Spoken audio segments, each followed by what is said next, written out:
안녕하세요. 오늘은 한국표준질병 사인분류에 대해 간단히 알아보겠습니다.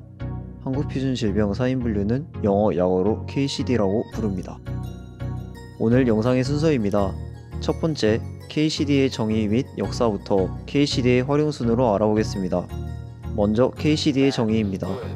KCD는 대한민국에서 의무기록 자료 및 사망 원인 통계조사 등 질병 이완 및 사망 자료를 그 성질의 유사성에 따라 체계적으로 유형화한 것입니다. 즉, 질병 및 기타 보건 문제를 분류하기 위해 사용하는 것입니다. 그 다음 KCD의 역사입니다. 우리나라에서 최초로 질병 분류가 사용되기 시작한 시점은 1938년 제4차 개정 국제 질병 분류를 이용하여 인구 동태 조사를 한 시점입니다. 이 4차 개정 국제 질병 분류를 1945년 8월 15일 광복절까지 사용하다가 광복 이후 미군정 하에서 제5차 국제 질병 분류를 번역하여 사용하였습니다.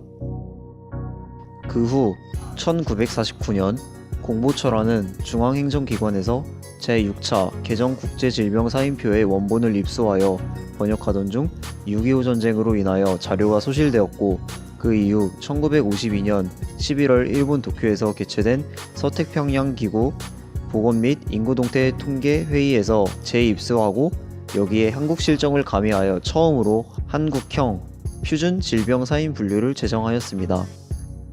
그리고 시간이 지나 7번의 개정을 통하여 지금 현재 WHO의 ICD-10 변경사항을 적용하여 2016년 1월부터 시행된 것이 지금 사용하고 있는 KCD입니다. 그렇다면 이 KCD를 어디에 이용하는 것일까요? KCD는 크게 다음 5가지 분야에서 이용되고 있습니다. 첫 번째, 진료비 심사에서 청구된 진료 내역의 타당성을 확인하는 기본 정보로 사용됩니다. 두 번째, 의료질 평가에서 평가 대상 선정과 평가 지표에 사용합니다. 세 번째, 병원 간 비교를 할 때 사용하는 고가도 지표에 이용합니다. 네 번째, 환자 간 비교를 할 때 상병에 따른 환자 그룹 분류를 할 때 이용합니다. 마지막으로 통계 자료에서 건강보험 관련 통계 자료 산출 및 정책 자료로 활용할 때 사용합니다. 특히 진료비 심사의 경우 보험회사에서 KCD를 토대로 보험금을 지급하기 때문에 만약 처방 전에 KCD가 없다면 보험금을 수령할 수 없습니다. 이처럼 KCD의 중요도는 점차 높아지고 있습니다. 그렇다면 우리나라 KCD의 토대가 되는 국제질병분류체계인 ICD에 대해 알아볼까요? 국제질병 사인 분류는 사람의 질병 및 사망 원인에 관한 표준 분류 규정으로 세계보건기구에서 발표하는 자료입니다. 국제질병 사인 분류는 인류의 건강 관리와 처치를 목적으로 일반적인 대부분의 감염성 질환을 정의한 국제표준 분석 기준입니다. 2017년 현재 WHO에서는 ICD-11을 개발하고 있습니다. 그 다음으로 KCD의 구성 요소에 대해 알아보겠습니다. 우선 KCD-7은 질병 분류 목록, 질병 분류 지침서 3긴으로 총 3권으로 구성되어 있는데 이 중 3권인 3기는 다시 3권으로 분류됩니다. 첫 번째는 질병 분류 목록에서 1에서 19장, 21장, 22장으로 분류되는 용어들을 포함하고 있습니다. 두 번째는 질병 분류 목록에서 20장에 분류되는 모든 용어를 포함합니다. 마지막 세 번째는 약물 및 화학 물질표를 다루는데 질병 분류 목록 19장에 분류되는 약물의 중독과 부작용, 20장에 분류되는 중독이 우발적인지 고의적인지 의도 미확인 및 처방대로 사용한 약물의 부작용인지 여부를 확인합니다. 지금까지 3개의 종류에 대해 알아보았고, 이제 질병의 코드를 찾는 법에 대해 알아보겠습니다. 코드를 부여해야 하는 진단기재 사항의 유형을 확인하고 3권 색인표에서 적합한 단원을 찾습니다. 해당 단원에서 적절한 선도어를 찾고 빨간 동그라미로 표시한 것처럼 해당 선도어의 아래에 있는 수식어 및 보충어를 확인하고 모든 주, 노트를 주의 깊게 읽고 따릅니다. 선도어 뒤에 괄호로 둘러싸인 용어는 코드 숫자에 영향을 주지 않으며 색인표에서 볼 수 있는 관련 참조 용어인 참조나 뭐뭐도 참조를 주의 깊게 따릅니다. 여기서 선택한 코드의 숫자가 제대로 선택했는지 여부를 검증하기 위하여 제1권 분류표를 참조합니다. 코드의 네 번째 자리에 대시를 가진 코드는 4단위 세 분류를 제1권에서 찾아야 합니다. 제1권에서 선택한 코드의 아래에 있는 장 또는 포함 및 제외 내용 지침을 따르는데 여기서 제외 용어에 대해 간단히 설명을 하겠습니다. 식도 폐색으로 검색을 했을 때 식도의 폐색 또는 협착이 만약에 선천성일 경우 K22.2로 분류를 하는 것이 아니라 Q39.3으로 분류를 해야 한다는 것을 의미합니다. 단, 제외 지시가 있더라도 한 환자가 두 가지 상태를 다 가지고 있을 경우에는 그 번호로 분류를 할 수 있습니다. 만약에 질병이 두 가지 이상 상태가 있을 때 이들을 포함하는 하나의 번호가 있다면 그것을 사용해야 합니다. 위의 예로는 승모판 질환과 대동맥판 질환이 있을 경우 I08.0을 적용해야 하는 것입니다. 그리고 어떤 질환들이 유산, 임신, 출산, 산후 등의 상태와 관련된 것이면 500에서 599 사이의 번호로 분류되고 질환들의 발병 시기가 출생 전후기인 경우에는 P00에서 P96으로 분류합니다. 그리하여 최종적으로 코드를 부여합니다.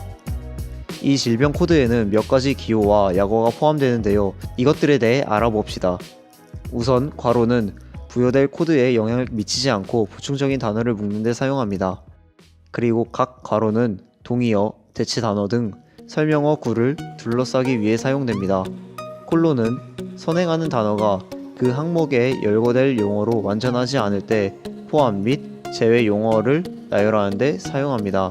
NOS는 달리 명시되지 않은 의 의미로 무엇 때문에 발생했는지 달리 명시가 되지 않을 때 사용합니다.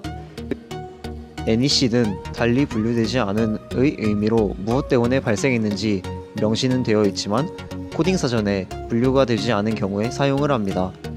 태극 표시는 한국만의 고유한 코드를 의미합니다. 적합한 질병 코드를 찾았으니 진단을 해야겠죠? 진단에는 두 가지 주 진단과 기타 진단이 있습니다. 우선 주 진단부터 설명하겠습니다. 주 진단이란 검사 후 밝혀진 최종 진단으로 병원 치료를 필요로 하게 만든 가장 중요한 병태를 의미합니다. 이 주 진단을 여러 가지 상황이 적용되었을 경우에는 어떻게 선정이 될까요? 만약 환자가 여러 질환들을 동시에 가지고 내원을 했을 경우에는 의료 자원, 즉 진료비의 크기, 유발된 재원 일수, 시술 비용 등을 종합적으로 고려한 값을 가지고 가장 많이 사용한 질환을 주 진단으로 삼습니다. 그리고 진료 개시 후 주 진단과 관련된 질환이나 합병증이 발생했을 경우 이로 인한 의료 자원이 많이 소비되더라도 기존 주 진단을 유지합니다.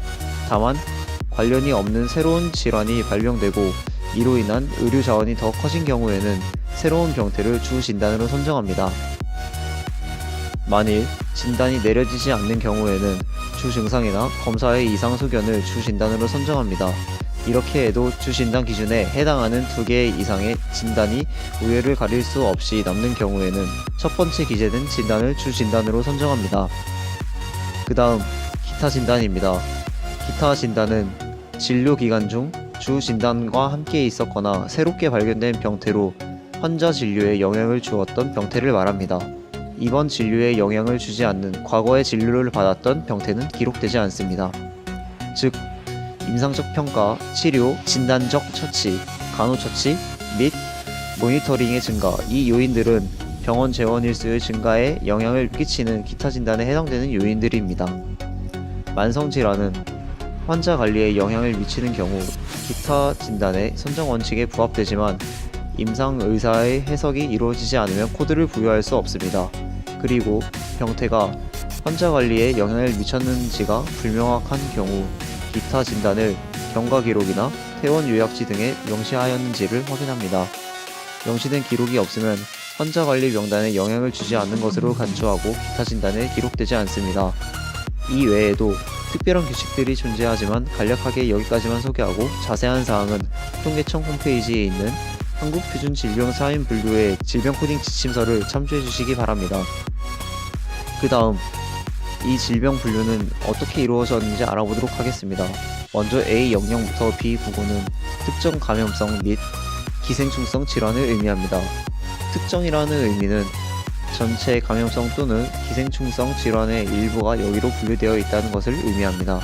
다음 C00에서 D48은 신생물입니다. 신생물이란 종양을 의미하며 신체 부위별로 분류되어 있습니다.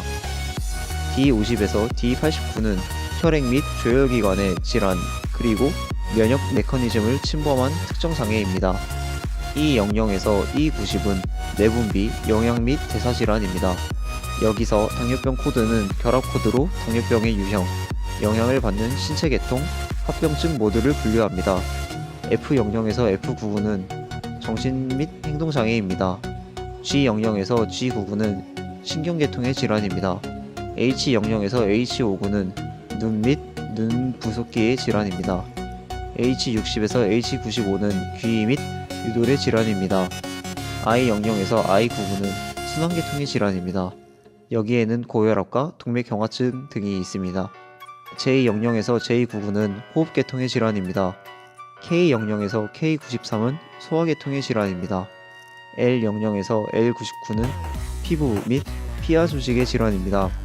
M00에서 M99는 근골격계통 및 결합 조직의 질환입니다. N00에서 N99는 비뇨생殖 계통의 질환입니다. O00에서 O99는 임신, 출산 및 산후기입니다. P00에서 P96은 출생 전후기에 기원한 특정 병태로 태아 때부터 출생 후 28일까지의 신생아에게 사용할 수 있으나 신생아기에 발생한 병태가 계속해서 지속되는 경우라면 나이에 관계없이 사용 가능합니다. 다만 임산부에게는 사용하지 않습니다. Q00에서 Q99는 선천기형, 변형 및 염색체 이상입니다. R00에서 R99는 달리 분류되지 않은 증상, 징후, 그리고 임상 및 검사의 이상 소견입니다. 여기서 증상은 환자가 호소하는 주관적 상태이며 징후는 검진을 한 의료진에 의해서 관측되는 질환의 객관적 증거입니다. S00에서 T98은 손상, 중독 및 외인에 의한 특정 기타 결과입니다. U는 특수목적 코드로 항암제 내성, 중동호흡기 증후군 등이 있습니다. V부터 Y는 질병 이완 및 사망의 외인으로 먼저 기재되거나 주 진단으로 사용될 수 없습니다. 마지막 Z는 건강 상태 및 보건 서비스 접촉에 영향을 주는 요인으로 특정한 상황에서 주 진단으로 사용됩니다. 마지막으로 질병 코드를 활용하여 일반인들이 활용하기 위한 제품에는 무엇이 있을까요? 지금 소개해드릴 제품은 질병 코드를 쉽게 검색하기 위한 어플과 인터넷 홈페이지가 있습니다. 이 중 홈페이지는 일반 사람들이 헷갈리기 쉬운 보험회사의 사례를 통하여 질병 코드의 이해를 돕는 상담 사이트입니다. 어플의 경우는 기본적인 검색이 가능하고 전신 사진을 통하여 원하는 부위에서 질병을 쉽게 검색을 할 수 있다는 장점을 갖고 있습니다.